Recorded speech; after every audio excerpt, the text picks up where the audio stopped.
right, let's welcome the newest champion to the contest, the Prowler. And this dude is legit. He has power drain and power lock. He has a pursuit, which is a new ability, unblockable, and anti-evade. And he's everything he's cracked up to be and more. But first, we gotta talk about his combo. What is his combos like? His combo wasn't bad. It does take some time to get used to because it's not clunky, but it's like a little bit, how can I say, a little off-putting at times when you're trying to play it because he's a new champion. So like getting used to when his falter pops up and his other abilities when it comes to, you know, throwing your specials and putting the ruptures on the defender and throwing your SP2 and all that kind of stuff.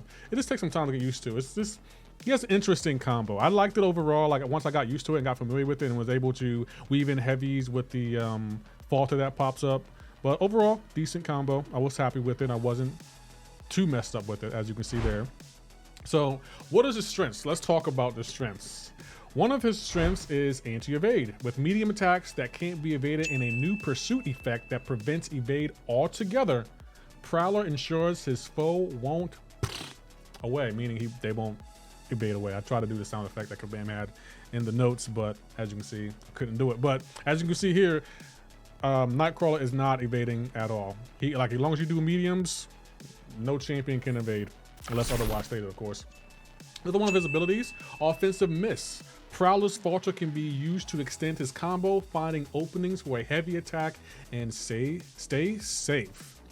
And last but not least, power drain. Prowler drains the opponent's remaining power after a special attack. Similar to Captain America's tech breakthrough synergy, this means every special his opponent throws functionally sets them to 0, great against the rise threat of power efficiency in mutants. So right there, another classic ability as I like that too. Like he can just automatically power lock certain champions in the game, but if they can't be power locked, that may be a bad thing, and we're going to get to that because next up, let's talk about his weaknesses. One of his weaknesses is what I just stated, power drain immunity.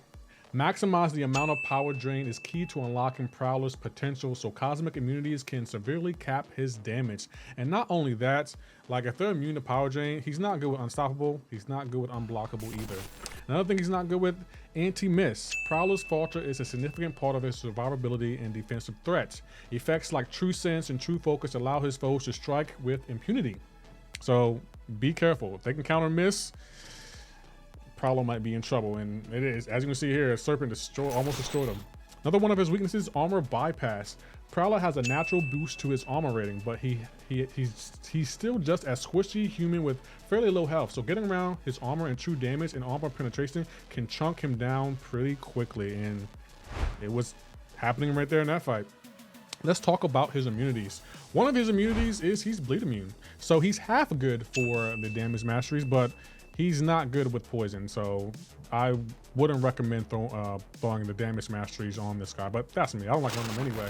Another one of his immunities, he's Disintegrate immune, which can come in handy. So he's bleed and Disintegrate immune. I don't think many champions in the game have those two unique synergies paired up. I mean, those two immunities paired up.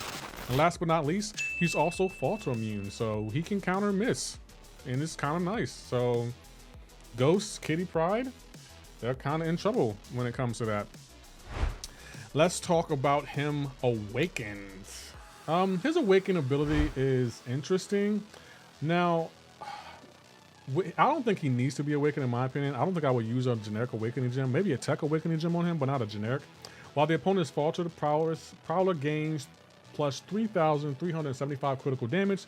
While Prowler has at least 30 Furies effects, his special attacks are passively unblockable. Now, I will say this about his awaken ability. Getting his ramp up, getting the 30 prowess, 30 Fury effects, it's really difficult to do. He has a difficult ramp up, and it's really AI dependent. That was one of my criticisms, so that's why I wouldn't use a generic awakening gem on him, because getting to that 30 prowess, it also depends on the AI throwing their special and getting the AI to throw their specials consistently while above 1 or 2 bars of power, and it's so frustrating because the Furies, they last, but they don't last very long. They definitely go down. And this was annoying, so I didn't even bother trying to get 30 Furies because it was just too AI dependent for me. His prestige is 18,330, so not bad prestige. And yeah, I think he doesn't. I don't think I would put generic 6 stones into him. I probably wouldn't even awaken him. I'd rather just dupe him naturally, but I just don't think his awaken ability is something I would really be invested in my opinion. But maybe y'all would. Leave a comment if you would be invested, but I really wouldn't. Let's talk about those synergies. So he has a lot of synergies. One of them being the Defender of the Day with Falcon, Havoc, Iron Fist, Miss Marvel, Nova. All champions gain plus 5% block chance. Hooked on a Feeling with Black Cat, Darkhawk, Ghost Rider, and Ironheart. All champions gain plus 155 critical rating. That should have included Star-Lord in this synergy. Cape Crusaders, unique synergy with Gladiator, Magneto, House of X, and Moon Knight. Synergy champions special 2 attack, gain plus 20% Fury buff for 6 seconds. So not bad synergies in my opinion, but I will really only look at the Cape Crusader, especially with that Magneto, House of X. That's not a bad synergy in my opinion. I don't know about Moon Knight. Maybe Slayer will like that, but maybe not. That's not Slayer. Also, another one of the synergies showing the lights with Spider-Man Classic. If the Prowler is not Falter, Prowler has a 20% chance to evade basic attacks while not blocking. Spider-Man Classic for each stack of webbing on the opponent. Special 2 attack deals plus 10% of attack rating as a burst of physical damage.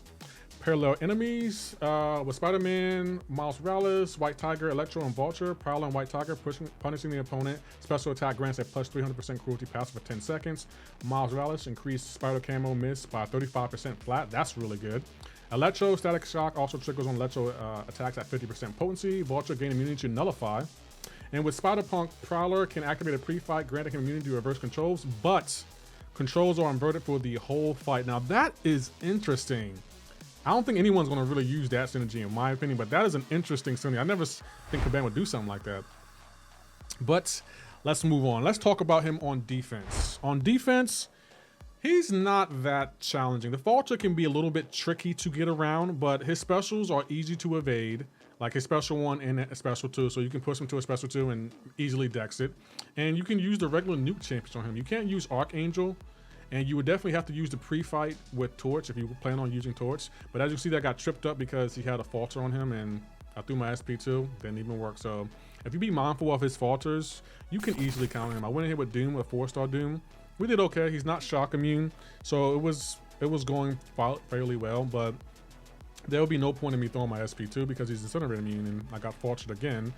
But it didn't really matter because it didn't cost me. And like, again, I cannot say this enough. His specials were so easy to avoid. All you gotta do is outspace him. No tricky defender. He's not unblockable or anything like that, unlike Serpent. But yeah, and the great thing about it, he can also be magnetized with Magneto. Magneto will melt him. 1 SP3 from Magneto will literally destroy him. So those are great.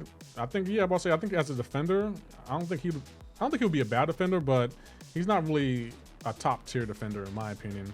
Pretty sure someone else can say that he is, but I don't really think he's a top tier defender. Still a decent defender though. Let's talk about stat focus, which is new. I added this for y'all. The stat focus I recommend using on him as a 7-star is critical rating and critical damage. When awakened, using a critical rating stat focus to increase the amount of ruptures Prowler inflicts. Once awakened and at a higher signature level, extra critical rating becomes a bit redundant while he has a falter up, so switching over to critical damage helps maximize his damage per second.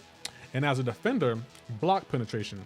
Non-contact medium attack means your defending Prowler will be difficult to parry and land an increased number of attacks into the opponent's block. So those are definitely my recommended stat focus for the 7-star. Let me know if I could just continue to add this, because I think it could be beneficial, because sometimes when people get 7 stars, they're not really sure what they should add as a stat focus on the 7 stars, because I know I don't be knowing what to add. But if this helps you out, let me know, because I wasn't sure if I wanted to add this or not. But I think knowing what will be good as a 7-star, because y'all may get lucky and pull him as a 7-star, and I definitely think as a 7-star, I think he would be worth rank 2. Like, I think offensively in Battlegrounds, he would be really beneficial. Defensively, he might be a little bit of a reliability, but offensively, I think he can end fights pretty quickly. But that's my opinion. Let's talk about Relics. We're going to talk about Relics. Oh, I tripped up for a second there. Relics. Sentinel. We Are Sentinel Rune can help Prowler keep his Incinerate active for long periods, while Experimental ISO Armaments provides a healthy bump to his survivability. Prowler's Incinerates may be non-stacking, but his heavy attack inflicts it 4 times in a rapid succession, which feeds Sentinel's innate ability. And the Green Goblin Relic. While Prowler-specific forms of power drain doesn't interact with the Green Goblin's Relic, the Striker power efficiency helps Prowler loop flow together with much smoother, and the attack, the heart ruin also keeps the incinerate up for a longer period. So those are my recommended relics. I would definitely go with the Sentinel over the Green Goblin because that's the more efficient one, but the Green Goblin wouldn't hurt in my opinion. Let's talk about Masteries. What Masteries are good with him? Now, the Masteries I would recommend for him are Cruelty. Critical damage increase the potency of the Prowler's critical replacement ruptures, and the damage bump gives even more pronounced when they pause during his special attack too. And the Collar Tech Mastery. In the same vein, with each point in Collar Tech provides a healthy increase to Prowler's critical damage. Now, I don't know many people that have unlocked the Collar Tech Mastery, but it's interesting that he benefits from him. I wonder, I don't think I will unlock it just for Prowler, but it's interesting that definitely does help him because he seems like, again, offensively in Battlegrounds, he's going to be a problem because he's going to be able to end fights really, really quickly. So maybe that's something someone can unlock if they have the extra mastery points or want to do a specific setup for him. But I don't think I will unlock Collar Tech for him. So what are my overall thoughts on this character? Now, I think he's an interesting champion. There are some pros and cons. Like pros, he counters evade, he has falter mechanic, and he's fine on awakens. But the cons are he's kind of AI dependent. Like if you awaken him and decide to put 6 stones into him to get the 30 fury charges, he has a really difficult ramp up, and he's kind of an easy Battlegrounds defender. Like those aren't really bad cons, but if I seen this guy on defense in Battlegrounds, he's not going to be a problem. I mean, I got to make sure I avoid his falter. His specials are easy to dex, and yeah, like that's my only cons about him. But offensively, I think he's going to be built for offense in Battlegrounds, in my opinion. I do like him. I like his playstyle. I like the falter mechanic because it definitely can come in handy when you miss a parry or you may mess up or you want to get some extra ruptures in. It would be interesting if he was rupture immune, though. I don't think there are many champions in the game who are rupture immune. It'd be kind of cool if he was, but unfortunately he's not. But I do like this champion. I don't think I'll do an arena grind, but again, I don't grind for any champion, so that's not really saying much. But overall, I think he's a decent champion. I think his pros definitely outweigh his cons. I mean, no champion is perfect, and there's nothing wrong with that. I do like him. Would I buy the early access bundle? Probably not, but still a decent champion in my opinion. But I do like this champion, and I think he's solid. So if you did like this video, please hit that like button. For anyone new here, if you can hit that sub button, I'll greatly appreciate it. Y'all take care. Have a great and wonderful day.